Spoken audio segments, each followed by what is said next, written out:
I have other changes. Okay. I was just gonna wait for the movie. Yeah.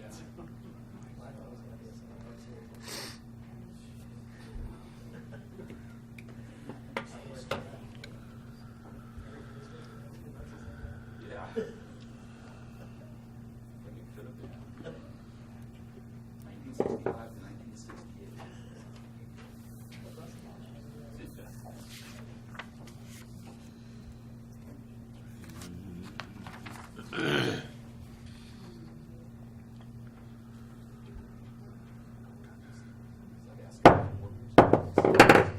Well, quorum will call the meeting in order. Invocation. Oh. Pledge allegiance. To the flag of the United States of America and to the republic for which it stands, one nation, under God, indivisible, with liberty and justice for all.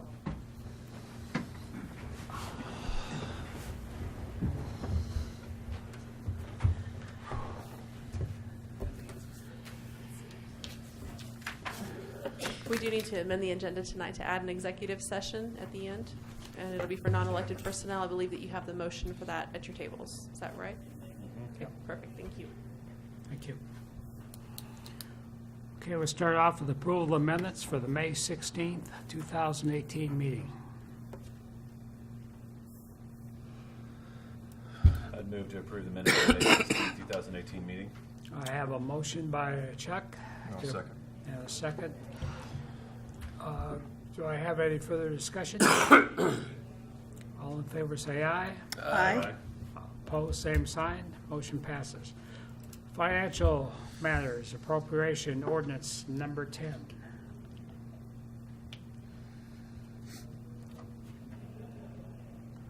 I have a couple of questions. One of them on check 65591 on JP Gill. Is that through the city, and then is that part of a grant money that'll come back? You've already received the grant money. Okay, thank you.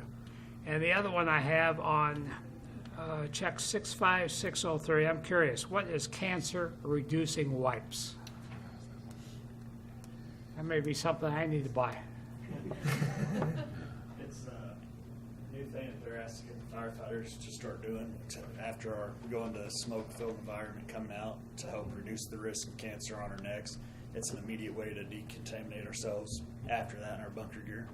Neat. It's money well spent. I hope it works. Something. Yeah. Thank you.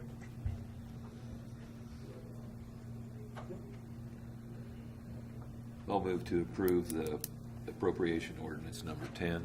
I have a motion to approve by Mark. Do I have a second? No, second. I have a second. Any further discussion? If not, all in favor, say aye. Aye. All approve, all disapprove, same sign. Motion passes. Public comments.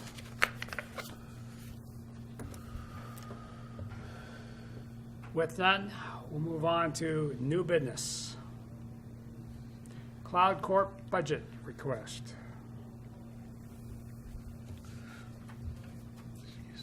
Good evening. I'm back again this year to request funding for Cloud Corp.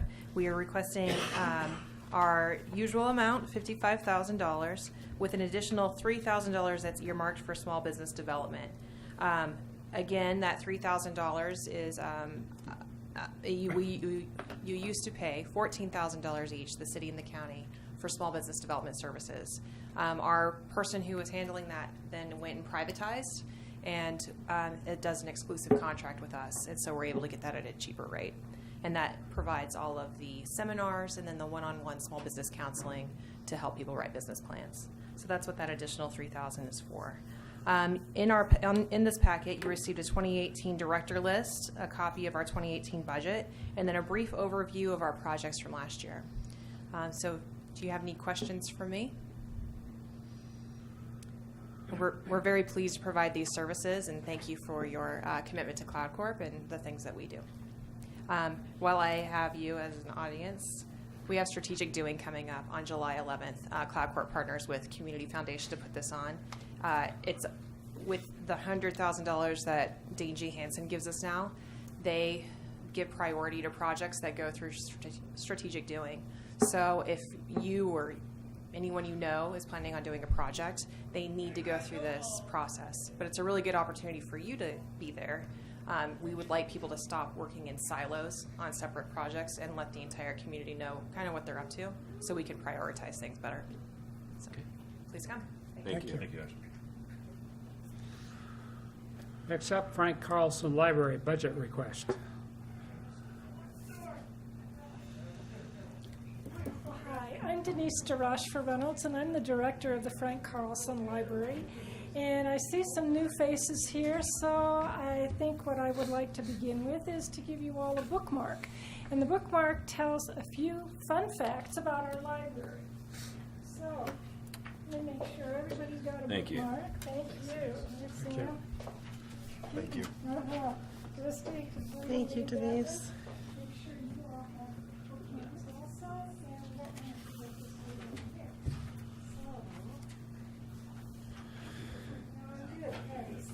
Well, once again, I'm Denise DeRoche for Reynolds, and I'm here to talk to you a little bit about the budget request that the library board has submitted. Do we have a copy of that we can display?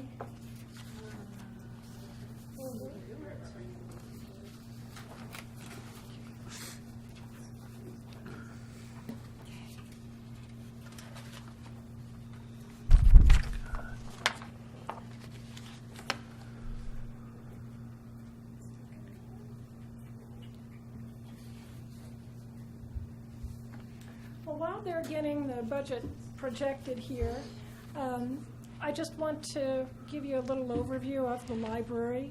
We are a semi-autonomous subdivision of municipal government.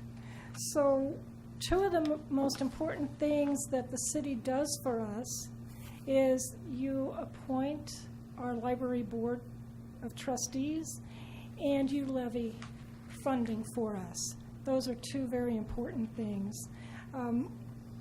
We have our own bank accounts, and that's why we're semi-autonomous. We pay our own insurance, we pay our own employees. Our budget request this year, we're asking for $180,449 from the city, and that's an increase of $3,199 over last year. And we don't think that that's out of line to ask for an increase. One thing that we don't really talk too much about are the other figures there under appropriations. City of Concordia in red, but also the Central Kansas Library System and state aid. State aid is given to us dependent upon our city support. If the city support decreases, then the state aid, we're disqualified from getting that. If we're disqualified from state aid, then that jeopardizes our Central Kansas Library System money. And as you can see, that's a nice big appropriation of $19,000. We're very dependent on that. But that is not an automatic thing. State aid is based on population, but the Central Kansas Library System requires us to meet certain standards in order to get that funding. And I'm very pleased that our library continually meets those standards. And in many cases, we go way beyond what the standards are. But they don't give us extra money for doing extra things. We wish they would. The big increase is in personnel. Our personnel budget right now for 2019 is projected to be $128,287. With that money, we pay 2 full-time employees and 8 part-time employees, which I think is very reasonable.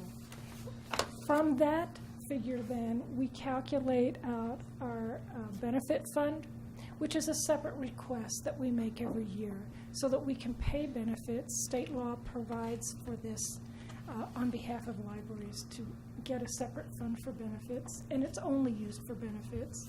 So you can see what our liabilities will be on that projected figure for Social Security, CAPERS, unemployment, and of course health insurance. And health insurance is the big question always, as is all insurance at this time of change in our country. We get other funds too, and I think that our library board is extremely good about trying to seek alternate funding. We do put, and at the bottom of our regular request, which is page 2 of, in green at the very bottom, we try to fund our capital improvement fund every year if possible. And with that capital improvement fund, we have managed to do quite a few projects over at the library, and it's also why we don't come usually to you asking for emergency help mid-year. We've replaced the roof, we've replaced the carpet, we've done an air conditioner upgrade. Our next big project, which we hope we'll be able to accomplish this year or the beginning of next year, is to update our fire alarm system. I'm sure that the people at dispatch will be very glad to hear that, because our fire alarm system is original to the building, built in 1976. We really do need to upgrade. So, and that project will be paid out of capital improvement funds and other grant monies that we may be eligible for. We also have a fund in the Community Foundation, which was established in 2003. So we've got other alternate sources of income, but not to provide for the basic operation of the library. And so that's why I'm here today, to ask for your continued support for the library. So what do we do over there? Well, your bookmark tells you a little bit about what we do. We're busy. I just want to tell you about this week. This week, on Monday, we welcomed summer camp kids. We did a special program just for them on Monday morning. We had 45 children and the staff that came with them. And then on Tuesday, we hosted a special storytime program. Smoky Hills Public Television Station came, and they presented a program, and we had 60 children and about 25 adults attending that program. So right there, we've reached over 100 children. We did that in just 2 days. Tomorrow, we host our bucket drum program, which we will start at the library and then go over to the Broadway Plaza.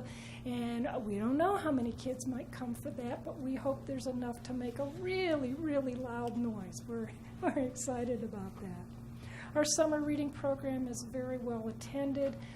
We've got about 284 people signed up right now, and sign-ups continue. We partner with neighborhood initiatives, or we did, in order to get in on the Dolly Parton Imagination Library, which I think is one of our greatest accomplishments over the past year. Dolly Parton started a foundation to provide books to children from birth through age 5, and the books are free. They're mailed directly to the child, and for years we've wanted to be part of that. But we couldn't afford it because it's $25 per child. Well, the Dane Hansen Foundation came with money, and through the Community Foundation, we were able to get in on that project, and we now have 260 children enrolled. That figure changes because some children age out, of course, and new children continue to join in the program. So when you think about that as a literacy effort that we are managing, that's a lot of kids, a lot of books, and a wonderful thing for our community.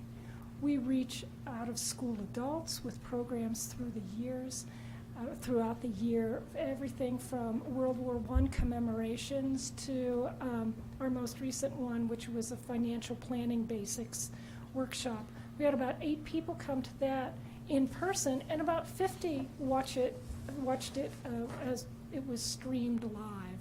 So we are using different ways to reach people, not always directly into our building. So that's kind of an overview of what we do. And if you have questions, I would be happy to attempt to answer them. If not, I want to thank you. We're able to accomplish what we accomplished because of the vision and just the wonderful people that you have appointed to the library board. They're dedicated and they're forward-thinking. And also, we're able to do this because of you as city commissioners who have supported us through the years. And we hope that that support continues throughout 2019. Thank you. Thank you. Thanks, Denise.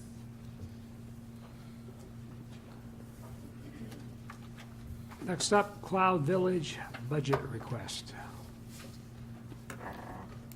Hello, my name's Sheila Jackson, for those of you that don't know me. I manage Cloud Village for the Housing Authority. I've been with them for 1.5 years now. I had sent some information ahead of time, so I won't go into a lot of detail unless you have questions about that. But we received a 50-year note in 1979 for the Cloud Village project, and we have 10 years remaining on that note. We have very limited funds at Cloud Village. We are low-income, elderly, handicapped, and disabled tenants. And so when I took over, a lot of the property's maintenance and upkeep had kind of been neglected because of the limited funds. So we've been working really hard on trying to update things. We've totally gutted and renovated 3 apartments so far, and we're in the process of doing our 4th one. But I guess it's my thought that just because someone's of low income, if they're paying rent, they still deserve a well-maintained place to live. So that's our priority. We got some funds from the from the community foundation, and we replaced 16 of our bedroom windows. We still have 24 to go. We had to replace them with casement windows so that they met the new egress guidelines. Besides the 24 bedroom windows, we have 88 other windows that need replaced for living room and dining room, which could be a regular window. But I have requested more funds from the community foundation for that. But I'm asking the city for $10,000 this year for our concrete repairs. We have several cracks in our parking lot and the sidewalks, which, as I said, it's elderly and handicapped, becomes a trip. And it's also a requirement for rural development to maintain those things. And they're going to be coming out next year for our on-site visit, and that can be something we'll pick up on if isn't repaired. Last year you provided us with $5,000, which we appreciated, and we used that to rehab an apartment. The complex was the board was first developed in 1978 by the city. Last year was the first year we've ever received any funds from the city, and so we really appreciate that. We would like to continue to receive funds. And in 10 years, when the project is paid off, I would hope to have a viable property, not a rundown that needs lots of repairs, and you don't have the instance of rural development at the time anymore. And then I also kind of just have a question to throw out. We've discussed it with several people, not sure who the answer is from, but according to what I've been told, the housing authority owns our property. Well, the housing authority is just a board of 6 people who are volunteers. And so in 10 years, when that property is paid off, is the housing authority going to own it, or will the city of Concordia own it? So whether that should be considered city property, I don't know, and we're not sure who has the answer to that for us. But that was just something I kind of wanted to throw out there and see what the thoughts were on that. Any questions? That is a good question. Yeah. I just don't see a board owning property when you have just a volunteer board. Well- The board is likely some type of a, I assume the city has probably created it They in some fashion. right in the beginning, and then Yeah. they assign the. And they assign it, so more than likely, when it's actually outright owned, it can revert back to the city, but I'd have to look at the documents and stuff. Right. So I guess that's my feeling why I would think the city would want to contribute to the property to keep it upkept and You mentioned the $10,000 request. Is that going to be all used for the repair of the? well, if we would have extra money, we would probably put it toward more windows, because that really is a priority also. But I was trying to go more with the community foundation for that and request more funds from them. We have the original windows that were in 1978 when it was built, or 1979. Single pane with the storm windows. The majority of them don't open.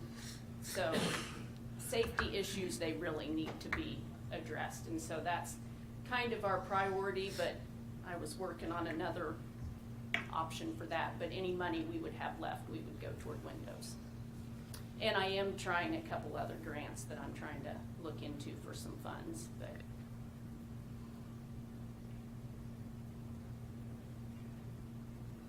That it? Thank you. Thank you.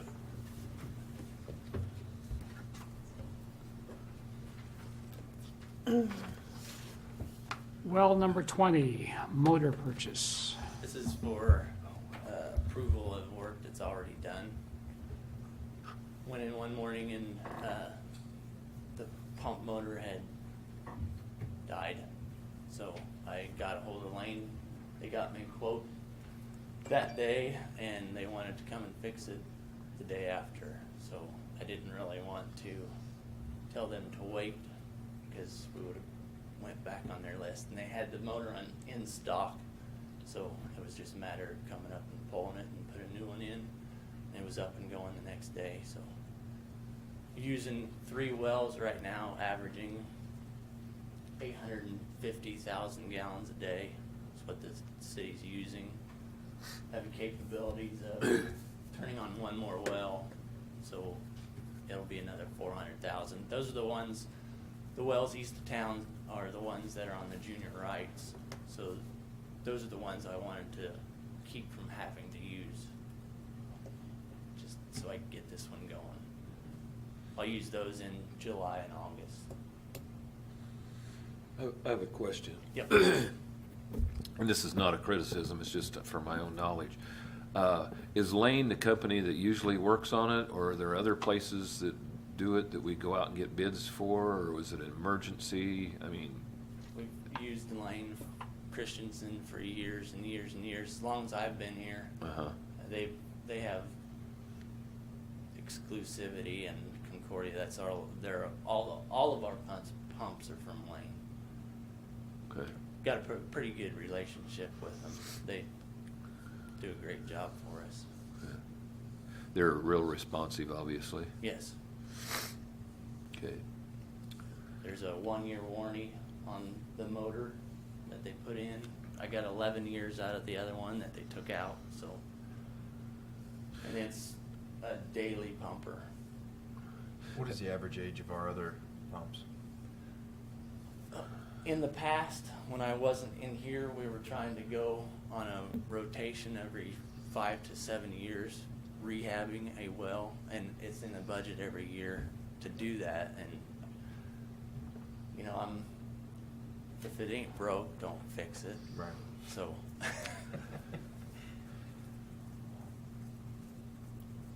I think question? probably, I mean, I understand having a good relationship with someone, but I don't think it hurts to every now and then to competitively quote it, see, just to make sure that we're not getting taken advantage of, or that, you know, save some money. But sometimes time does not allow that to happen, but it wouldn't hurt to get that for peace of mind. I can look into that. Yeah. Well, I even wonder if, now that this is done, if there wouldn't be some merit in just, since time isn't as much of a pressure, getting a rough estimate from a couple different organizations that would let us know that we're really pretty in line, or, man, we need to check with this agency next time one of our wells goes down and just see where they are, but it might just give you a ballpark idea, but Yeah, these Lane is all over. The crew that came up and did this, they were from Wichita, and the company's based out of Kearney. okay. Yeah, I can do that. Just be good, and then keep them honest. Okay, Thank you. thanks. So we do need a motion to approve that. The work's done, we went ahead and authorized it under emergency, but to formalize the approval, we do that tonight. I'll move to approve the purchase of the well number 20 motor from Lane Christensen Company for $6,108. I have a Second. motion. Second. And a second from Christie. Any further discussion? All in favor, say aye. Aye. All opposed? Too bad. Motion carries. Ordinance 2018-3138, temporary closing of street during Fall Fest. As we've done in the years past, we've had to close portions of the streets right around the Broadway Plaza for parade routes and things of that nature. Back in 2015, the City Commission also approved an ordinance that still stands that allows consumption and sale of alcohol on the Broadway Plaza. This request tonight is specifically to add the closure of Broadway Street from 6th to 7th, as well as 6th Street from Broadway to, did I say Washington? To Washington.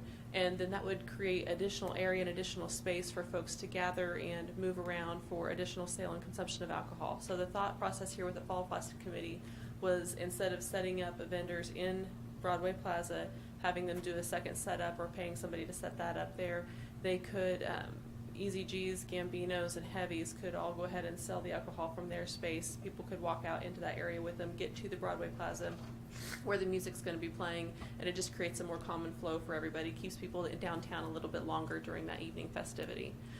There are forms that the Fall Fest Committee will need to fill out and complete with the state. There'll be 2 separate forms. They're listed there in a couple of paragraphs. The one that allows them to serve and consume on Broadway Plaza is Form 830, and that's approved administratively. We have to have the seal of the city clerk. Once that's approved, then they send it on to ABC and at the state.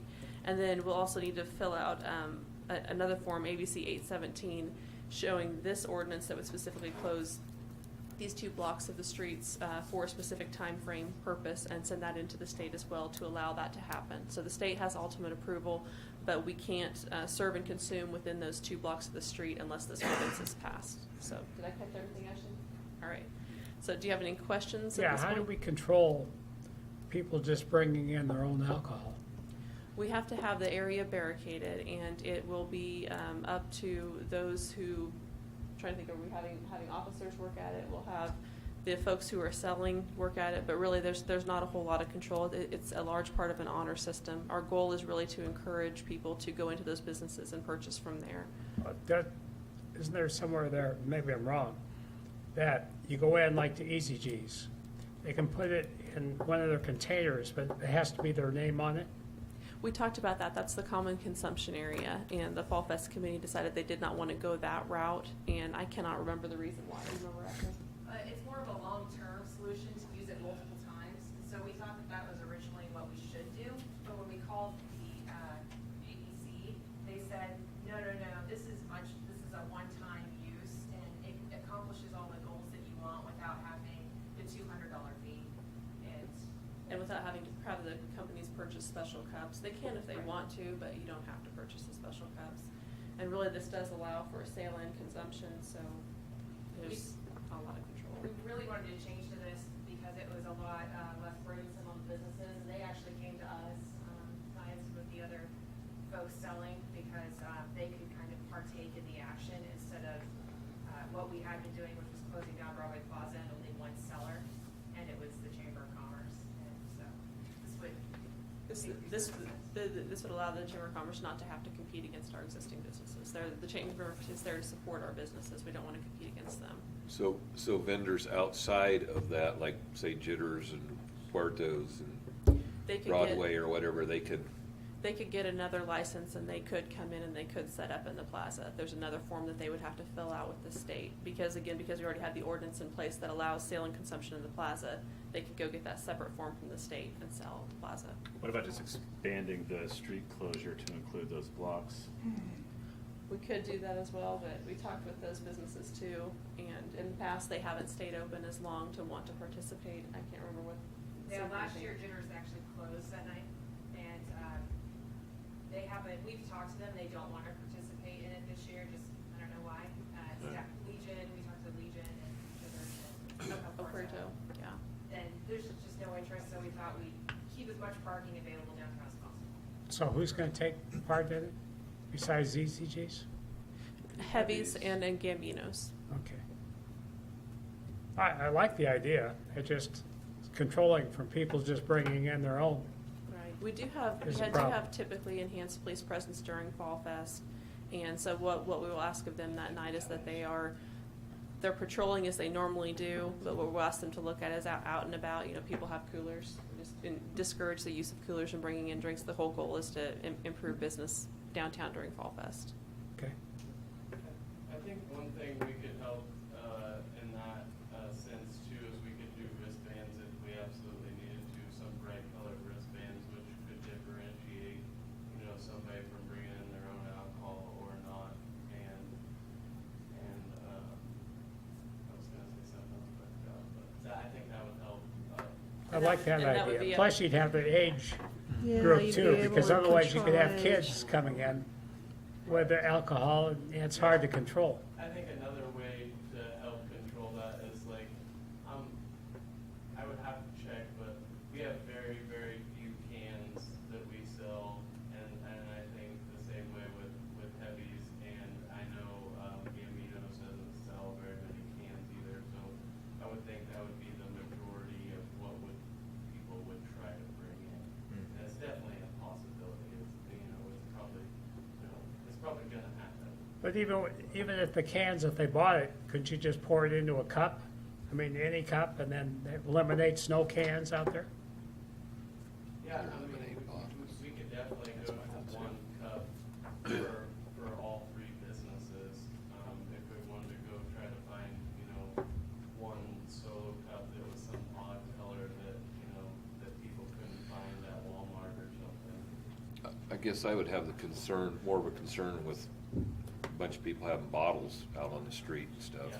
Yeah, I would really wonder if we couldn't, and I don't know if it'd be us, if it'd be the Fall Fest committee, purchasing a special cup for Fall Fest that you get with your, even if it's, you could actually just get it for $1 off your first, I don't know the industry that you do, Ty, but with 50 cents on your first drink, you get this cup, and then that cup is good for wherever, you can pour anything into it after that fact, but you have to go to one of these businesses to obtain that, and then once you have that, that would be a pretty clear, it eliminates the glass, it takes care of kind of the wristband issues, and you're gonna be able to buy wristbands cheaper than you can cups, but at some point you can buy enough quantity of those plastic cups where you can get it at a pretty reasonable price, right?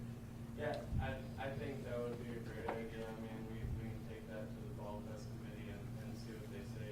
I think also one thing that might help us with that is if the Budweiser distributor or the Coors Light distributor would help us with that. Oh, yeah. They make their own cups, so. Very good. It's a possibility that they might be able to put, our badge on it or a Fall Fest badge on it or, Yeah. whatever badge we wanted on it to differentiate, And, we might even just be able to use Bud Light or Coors Light cups because, the general public is not able to get something like that unless they purchase it straight from the distributor, which is not an option. Right. So. I think that doesn't necessarily, that addresses some of the concerns that might be brought about from this ordinance. I don't know that that's really a part of the ordinance, but I think if the Fall Fest committee and the chamber can work to address some of that, I personally like to see this stuff going on, but I think it helps add to the festivity in the community, and certainly want people to be responsible with that, but I think I like the idea of people being able to move about our downtown. But I really think we should look at, I like your idea on the wristbands, because we're gonna have kids, teenagers, everything else down there. And, we require that if you go somewhere else and you're selling liquor, at least have a band on it, and I think that's something we should have. Yeah, I don't think it would be a bad thing to do cups and wristbands, honestly. Yeah. I worked my way around it. The more we can differentiate who's doing stuff legally and who's not. Yes. It's going to be great. And it helps protect us as well, and the businesses. Well, I think the chamber's taking all the liability, so that helps protect the chamber for sure. They don't have that much money.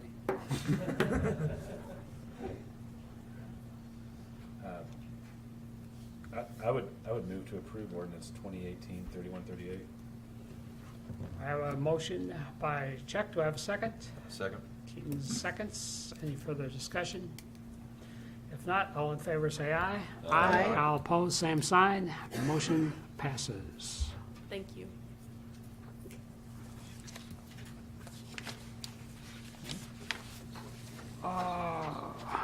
Manager report. Very short report this evening. Pleased to report, Chris is out at the ball fields tonight, but he wanted to share that we have 170 kids participating in summer playground this year, and that's up quite a bit from last year. So we hope to maintain those numbers throughout the program. That program does run through June. Kids get a variety of activities held there in City Park, and then at the end of the day, they do walk them over to the high school to participate in the summer lunch program. So that works out pretty well.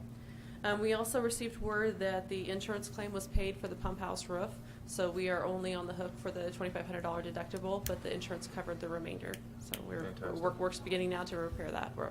Good. Are there any questions for me? How much was the repair total? It was close to $7,000, I think. Very good. So it was worth Well worth submitting the checking into. claim. Yep. We weren't sure, but it came out good. Worked out well. Does anybody have any questions for me at all? All right, thank you. Commissioners, comments. Same old thing for me. About damaged my truck going across the railroad tracks on Cedar Street. And I've about had enough with the railroad. And I think we need to get, I don't care who involved, legislators, whatever, and I did call into the police station one day because Kyle had it blocked off for over 20 minutes going east of town. They're allowed by law 10 minutes. So I've kind of had it with the railroads in this town. They need to buck up and get it because they get money federally to fix that stuff, but what happens is they change ownership. When someone new buys the railroad, they get federal dollars to fix railroad tracks. They keep the money, they don't fix railroad tracks, and then they sell it, and then the next person gets money. So I don't care who has to do what, but we need to get on their rear ends. I've had it with them. I think we had reported, the NSF finally has been communicating and working with Ron. Kyle Railroad still, as you just mentioned, not doing what they're supposed to do. I was finally able to get a new contact number and a new contact person the other day from a person that I knew who knew somebody who worked there. Yeah. Which is ridiculous that we would have to do Yeah. that. I've sent numerous letters, left voicemails for all sorts of people because apparently they don't answer their phone there either. Yeah. So, let's see where we get with this Yeah. one. But it's kind of to the point now where it's a liability. It It's is. a liability on them. They own that crossing. That's Yeah. their liability. Yeah. So, I'll explain that to them. Yeah. Just so you know, that the Kyle did have a derailment down there on Broadway. They had one, I can't remember if it was Monday or. It was must have yesterday. been Monday. Tuesday. Then they had another one Tuesday night, same track. We had to go out and set barricades up for them, so they need to do some work there. Who called to tell us that? Police department called me. Was there anybody that we were involved with Kyle? Do we have a person we can get a hold of? I got a phone number to one of the guys on the railroad car at the bottom. See, and those He guys. used to work for me. Yeah, those guys will tell us we got somebody else, and that's. I've got a contact up above too, if I'll get with you. Yeah, this person is, I don't remember, in the office with the track supervisor, or whatever they call that person. Up in Phillipsburg? Yes. Okay. We're probably on the Because I even same sent a page. letter, and it was returned, was sent back, Okay. but it was the right address, I don't know how it Yeah. was returned, so. I think Officer Vickers also talked to somebody at Kyle, so I'd have to double check with him, but I think he was able to visit with somebody. Yeah. Okay. So anybody we can get a hold of. Good.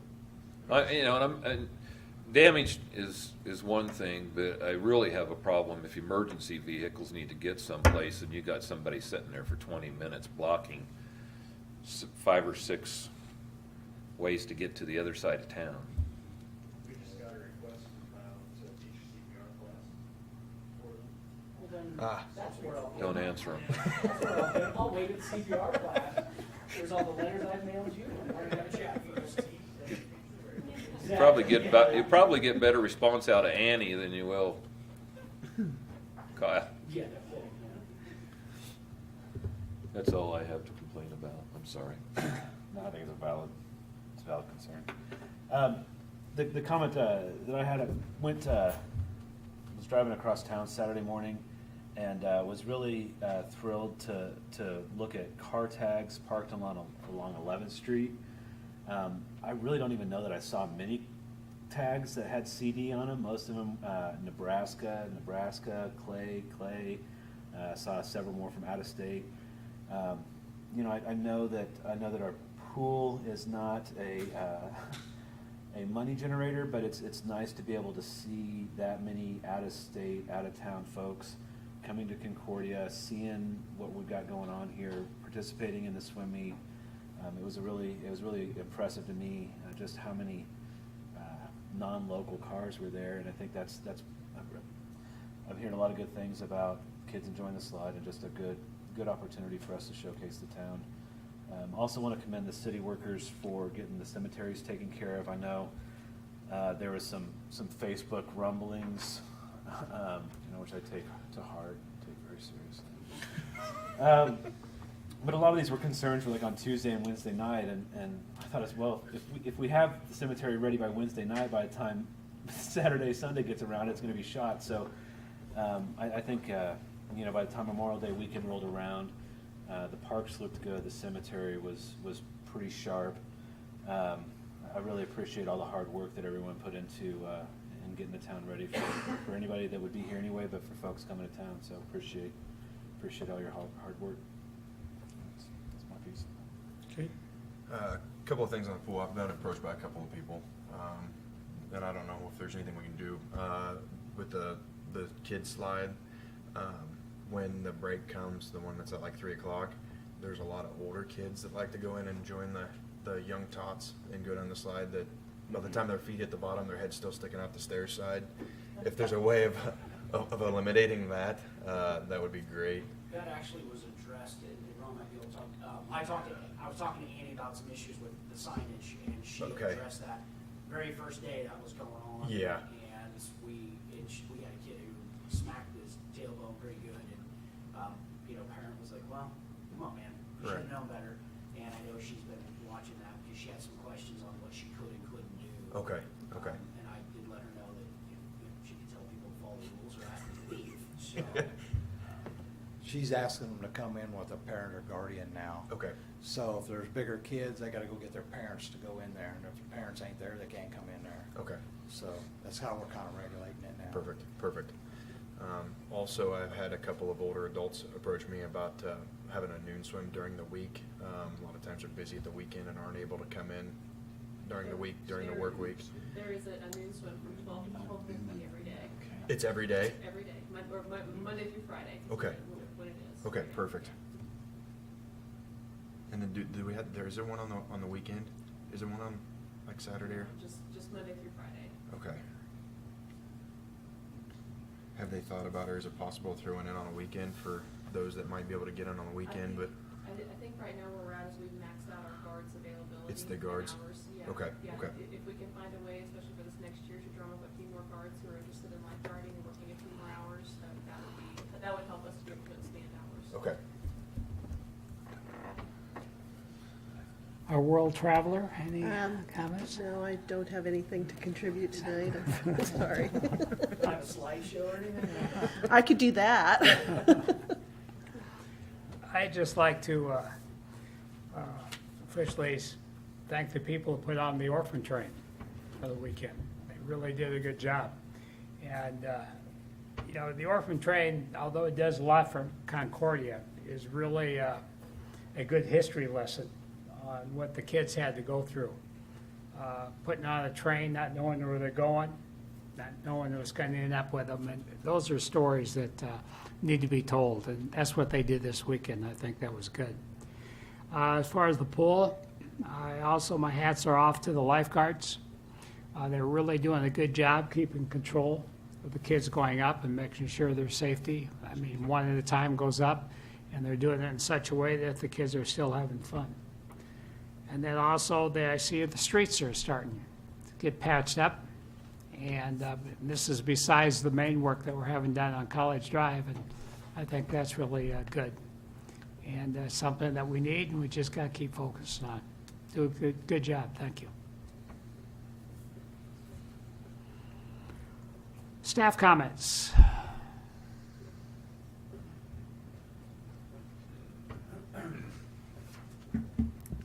I just wanted to bring you up to date on State Street and Campus Drive up there. They started milling overlaying it last Friday.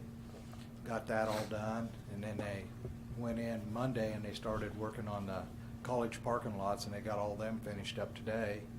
And they laid one half of the street up there on State Street and Campus Drive today, the west half of State Street and the north half of Campus Drive. And in the morning, they're going to start on up by well, they started the concrete at the college and work up towards Republic, and they're going to do that and then come back around and do the other end. There's a little bit of patching down there between 18th and 19th on the other side that they got to do, but they milled some of that out today to get some depth so they can patch it, and then they'll finish laying it. So hopefully by the end of tomorrow, all the asphalt will be laid up there, if everything goes right and their plant keeps running and everything. Was there any cost savings by partnering or by doing both those projects at the same time between the college and the city? No, actually, when we bid that, we was the only one in there. The college might be piggybacking off of us in our prices or something. I don't know. I've never seen what they did up there for their prices, but they went to them after we got our bids and stuff. You know, I think, I mean, we needed to do that on our own, and I don't know that there's really any way for us to know that the college was going to do that. I would like to see, to whatever extent feasible or possible, efforts to collaborate on that. And like I said, I know there wasn't any way for us to know that, but if we can partner on that, or if they're going to get savings from this, then maybe we can share some of that. I don't know how that works, but it'd be we really look forward to a time when we're all working together in the opportunity we can, and I think that I'm optimistic that that'll be an attitude that we all express and experience as we move forward. Well, we kept them in a loop, and that's why I think they did theirs, you know, because we was talking to them about doing ours, and then they decided to do theirs. Hall Brothers says, well, we better do these parking lots before we come in and tear your new street up, so that's how it went that way, so. Yeah, and then another example of that partnership was allowing the school district to be part of the sidewalk program. These guys were able to adjust their schedule and get their sidewalk done so that they could then finish with the facade of their buildings. I think that there was some savings there too. And I'd like to see it wherever we can. Speaking of sidewalks, what's the schedule on that? On the ones that Well, over there? if Hull Brothers gets done running asphalt, I got 2 more alleys I want to overlay, and then I got a street up in the cemetery, and maybe another street I want to finish doing. I'm tied up by them right now, but if they quit, you know, if they get done tomorrow, I'm not going to be able to do no more, so I'm going to probably clean up everything I've done, and then maybe start doing some sidewalks. What I'm trying to do is the sidewalk in front of the VOAC building now. I want to get that done before school starts up around it, because that's a full block there, and it turns and goes down Republic and back to the alley. I want to try and get that done, but at the same time, if they run and I can get more asphalt, I've got my other maintenance to do too. So I'm juggling it back and forth, and then I'm hoping to get that done in the summer, and probably in September, get back over here to board office and finish this up over here, and then start on all the ones out in the residential areas. One other question on that. I'm just juggling it back and forth. Yeah, if the asphalt's running, it makes sense. Yeah. Hey, Ron, need you one more minute. Any way of, and I don't know, you know, the Cloud Village request, they talk about sidewalks. Is there any way, if this thing goes through, that could be some way incorporated in our sidewalk program? The parking lot? No, sidewalks. She also stated sidewalks besides the parking lot. We could, it'd probably be a special thing, because everything we did for the sidewalk thing, we made sure that we tried to get it running parallel to the street. Okay. So everything they're doing is inside there, it's all private property, Okay. And that's what I wanted to keep from doing, is doing on it on private Okay, property. that answers that. But I think, if you want to go to the extent and say we own it, and they want to pay for the materials, I mean, you guys can change it, do whatever you Well, want. that's just something to Yeah. think about, because we haven't decided on anything else on it, Right. but just something to think Yeah. about. I'd like to know all the options that we have. Well, I think there's an option there, if that's what you want to do. I do know that with the projects I got this year, I am going to be swamped. Right, I understand And I got that. them, held off until next year too, but if I get good weather, I'll keep doing them. Or into the fall and in the winter too, so. Like I said, I was just trying to throw out as many Yeah. options as we could to help the situation. Okay. Thank you. Yeah. Anything else? And we need a motion to go into executive session. I move the city commission recess into executive session to discuss personnel issues pursuant to the non-elected personnel matter exception KSA 754319B1 with Amy Lang and Justin Farrell in attendance, and to reconvene in the city commission chamber at 6:40 PM. Do I have a second to what Chuck said? Second? I have a second by Christie. Any further discussion? If not, all in favor say aye. Aye. All opposed, same sign.